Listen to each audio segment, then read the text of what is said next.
सारथी, और तीव्र और तेज चलाओ।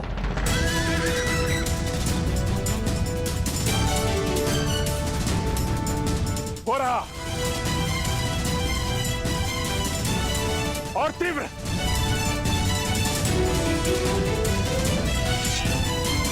जरासंध को एक बार और मूर्ख नहीं बना सकता ये वासुदेव। और तीव्र।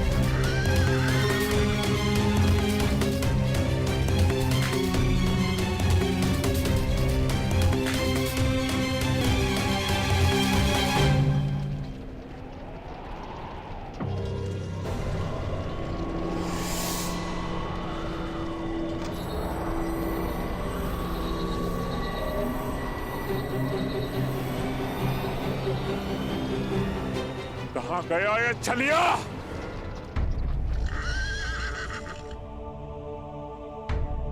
अब ये रथ क्यों रोक दिया? मेरा मन पढ़ने के लिए?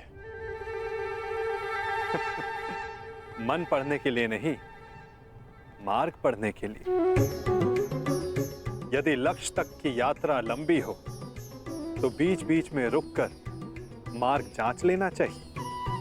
भाप लेना चाहिए कि कहां के लिए निकले थे, कहां तक पहुंचे हैं और कहां जा रहे हैं, और ये यात्रा आवश्यक है या नहीं।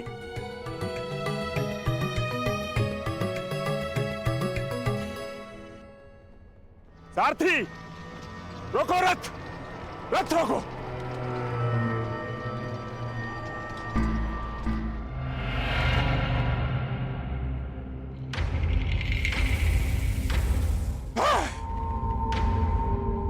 फिर से जरासंध की आंखों में धूल चौंक है ये कृष्ण, परंतु यह जरासंध भी हार नहीं मानेगा। चलो सारथी।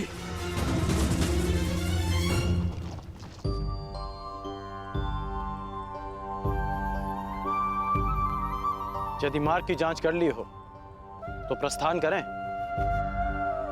रथी को समय पर लक्ष्य तक पहुंचाना भी सारथी का ही कर्तव्य है। सत्य कहा आपने, परंतु एक बार पुनः विचार कर लीजिए अंगराज। अर्थात मैं इंद्र का सारथी नहीं कि मैं जल और वायु पर भी रथ चला सकूं। सामने देखिए अंगराज।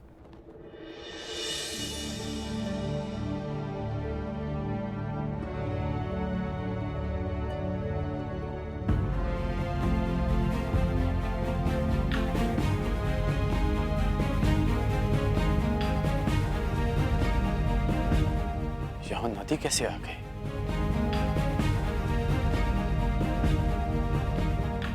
और मैंने इसे पहले क्यों नहीं देखा? नदी हमारे मार्ग में नहीं आई है अंगराज, हम नदी के मार्ग में आए हैं। अब सोचना यह है कि इस बाधा को कैसे पार करेंगे आप।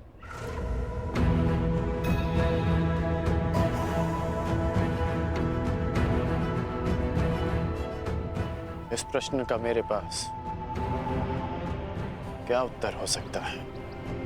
क्योंकि महारथी आप हैं, महान धनुधर हैं, दिव्य अस्त्रधारी हैं। सुना है आपके पास अग्निबाण भी है। क्यों ना एक अग्निबाण का संधान कर इस नदी को सुखा दें, ताकि हमें आगे बढ़ने का मार्ग मिल सके।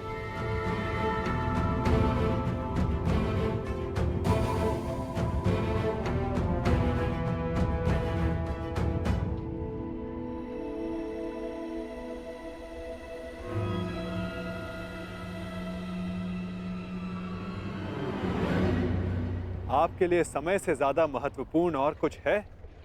दुर्गम मार्गों में रथी का कर्तव्य बनता है कि वो अपने सारथी की सहायता करे। यदि रथी सहायता नहीं करेगा तो सारथी लक्ष्य तक उसे कैसे पहुंचाएगा समय पर?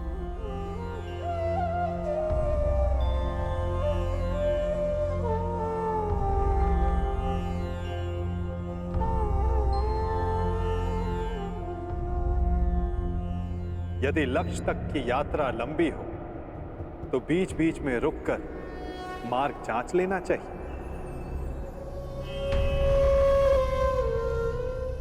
भाप लेना चाहिए कि कहां के लिए निकले थे, कहां तक पहुंचे हैं और कहां जा रहे हैं, और ये यात्रा आवश्यक है या नहीं? नहीं, कोई विवाह उत्सव नहीं मनाया जाएगा दुशासन।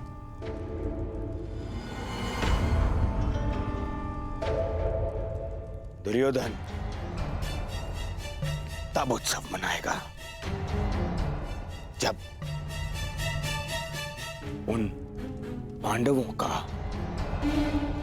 अंत हो जाएगा। उत्तम दुर्योधन, उत्तम।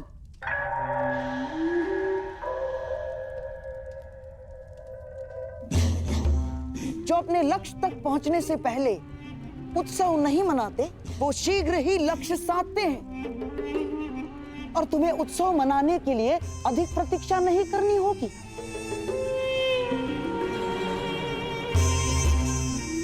पुरोचन अधिकतम अगली पूर्णिमा तक लाक्षागृह का निर्माण कर ही देगा। तो बस तुम्हारे लक्ष्य प्राप्ति के लिए केवल 15 दिन शेष हैं। नहीं मामाश्री, नहीं। केवल लक्ष्य गृह के निर्माण हो जाने से कुछ नहीं होता। प्रश्न तो ये है कि क्या हमारे कहने पर ही वो पांडव वहां जाने के लिए प्रस्तुत होंगे?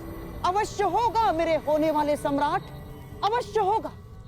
विशेषकर तब जब वर्णावत में हस्तिनापुर के युवराज का सम्मान और सत्कार करने के लिए वहां उन्हें बुलाया जाएगा।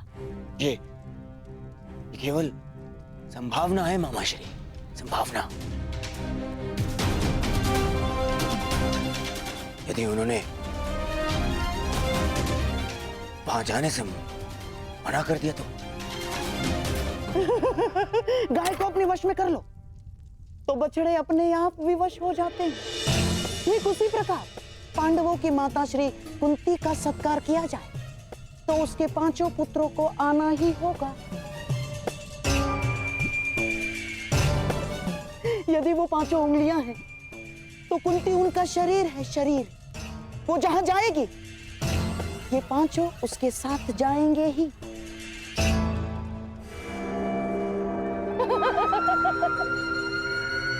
परंतु मामाश्री, वो लाक्षागृह है, तो क्या इसका अर्थ पांडवों के साथ साथ माता कुंती को भी? अति उत्तम दुशासन, अति उत्तम। तुम्हारे मन में अचानक से दया जाग गई। मैं तो बड़ा प्रसन्न हुआ अपने भांजे की मानवता से।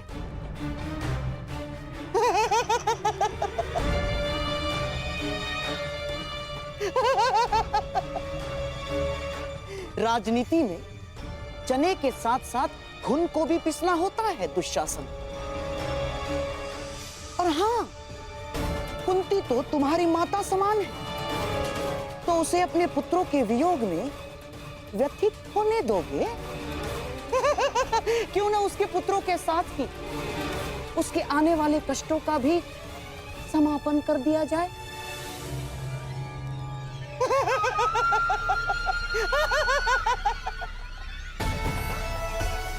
तुम्हारे भ्राता को सिंहासन तक पहुंचने के लिए कई शवों पर पांव रखने होंगे दुशासन, रखने ही होंगे।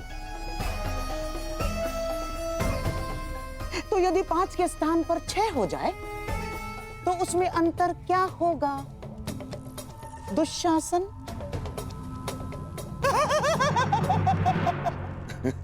उचित उचित उचित कहा मामाश्री आपने।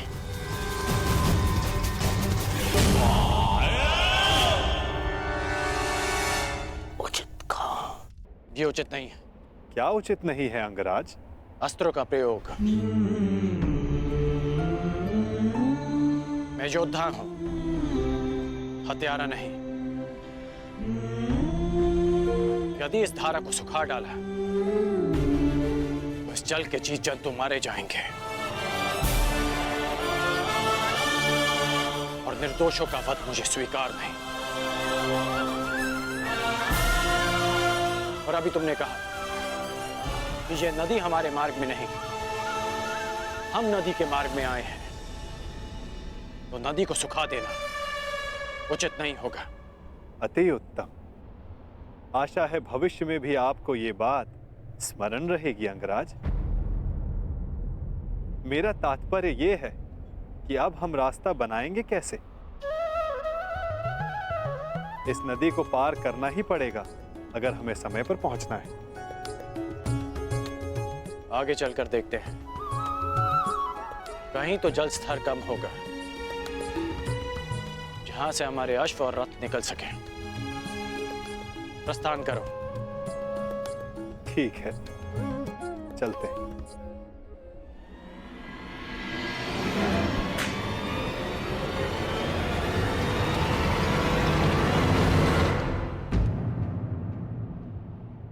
अंगराज, लगता है हम दलदल में फंस गए। हमारा रथ फंस गया है अंगराज।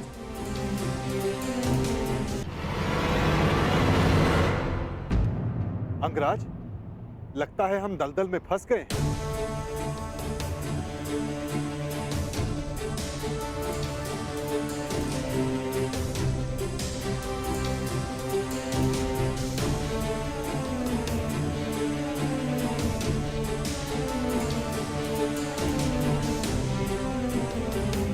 रथ से उतरो नटवर, अन्यथा तुम्हारे भार से ये चक्र भूमि में और धंस जाएगा।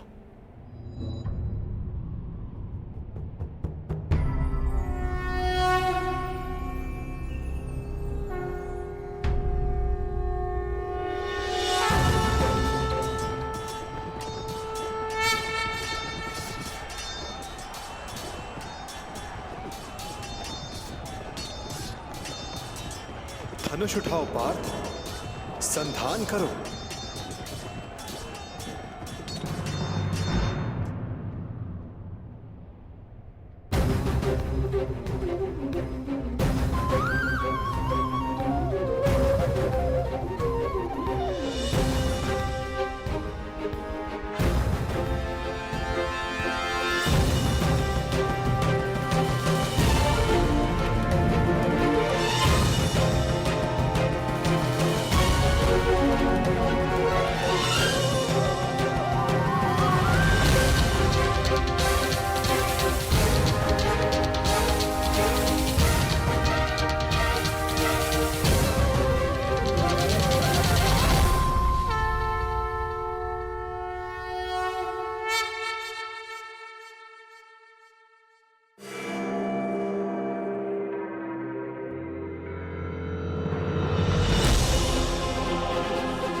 अब हमें शीघ्रता करनी चाहिए। वर्तमान के कर्म भविष्य में फलदायी होते हैं अंगराज। कोई ऐसा कार्य मत करना कि भविष्य पीड़ादायी हो। तुम कभी कोई सीधी बात क्यों नहीं करते? सीधा ही कह रहा हूं अंगराज। आपका भविष्य युद्ध है और युद्ध पर समय पर पहुंचने के लिए नदी सुखाने के अतिरिक्त आपके पास कोई और मार्ग है?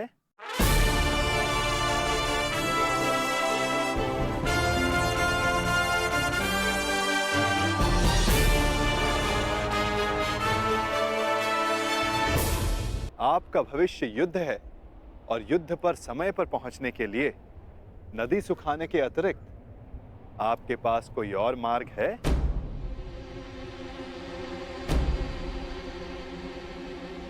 मार्ग है। तुमने उचित कहा कि मैं धनुर्धारी हूं।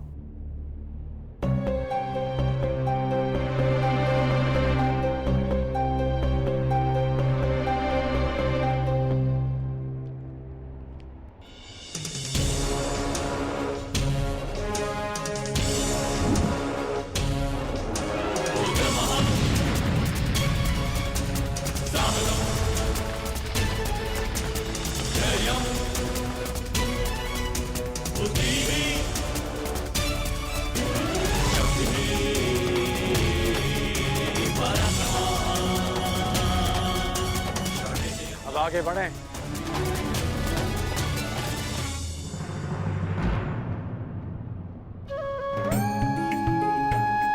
निर्दोषों की प्राणों की रक्षा के लिए अपना लाभ छोड़ देना अच्छा लक्षण है कुंताय।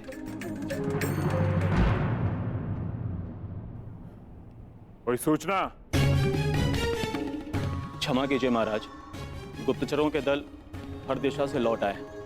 बहुत खोजने पर भी कर्ण का कोई चिन्ह नहीं मिला। लगता है वासुदेव कृष्ण उसे किसी गुप्त और अज्ञात स्थान पर ले गए। क्या अब भी युद्ध को प्रस्तुत होना चाहेंगे अंगराज कर्ण की अनुपस्थिति में भी? मेघ बहुत अधिक देर तक सूर्य को छुपा कर नहीं रख सकते महामंत्री। भले ही हमें ज्ञात ना हो कि वो कृष्ण कर्ण को कहां ले गया है, परंतु हमें यह विश्वास अवश्य है कि कर्ण युद्ध के नियत समय पर युद्ध क्षेत्र में अवश्य पहुंच जाएगा, क्योंकि युद्ध की चुनौती और वचन की पूर्ति, इन दोनों को कर्ण कभी नहीं टाल सकता। युद्ध की तैयारियां करो। कल सूर्योदय होते ही जरासंध कृष्ण का दलन करने को प्रण करेगा। मगध नरेश की! मगध नरेश की! मगध नरेश की! मगध नरेश की! मगध नरेश की! मगध नरेश की! मगध नरेश की! मगध नरेश की! मगध नरेश की!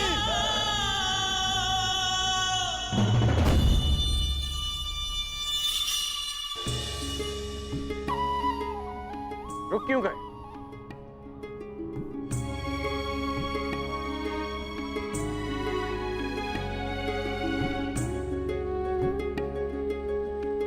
अरे रथ से क्यों उतर गए? नटवर,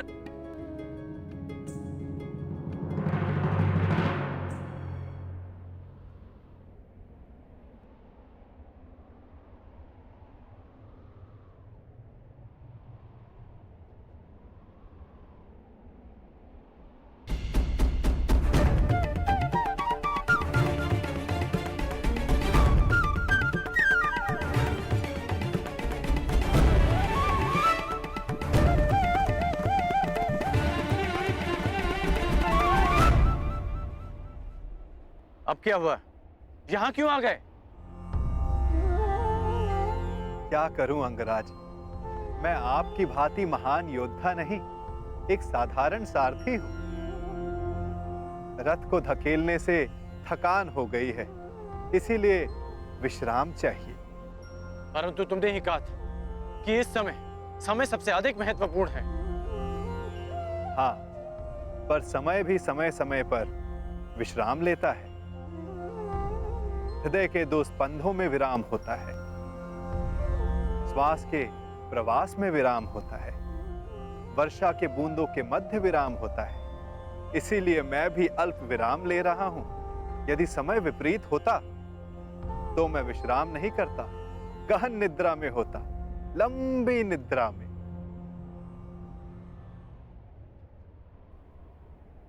नटवर,